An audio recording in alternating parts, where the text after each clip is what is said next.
आता एफ-डीचा विषय केला तुम्ही आता, पण मग एस-आय-पी मध्ये आणि एफ-डी मध्ये काय फरक आहे मग?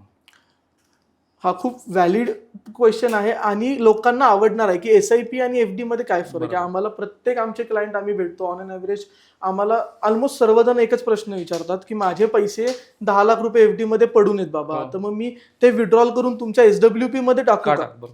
हा. किंवा जर टाकायचे असतील आपल्याला तर आमचा बेनिफिट काय आहे Benefit त्याच्यामध्ये. तर बेसिकली आजचा आपण जर ते बघतोय, सगळ्यात सुरुवात आपण करू एक छोटासा तुम्हाला मी उदाहरण देतो. हा. सेव्हिंग अकाउंटमध्ये आपल्याला इंटरेस्ट किती मिळतो? 3 to 4% आसपास आपल्याला इंटरेस्ट मिळतो.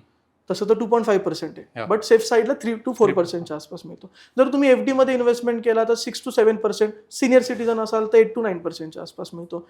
काही गॅरंटीड रिटर्न प्लॅन्स असतात लॉंग टर्मसाठी, तिथं तुम्ही इन्व्हेस्टमेंट करताय तर तुम्हाला 10 to 12% आसपास रिटर्न मिळतो. आणि मग येतं एस-आय-पी की जिथं तुम्हाला 12% आसपास रिटर्न होतो.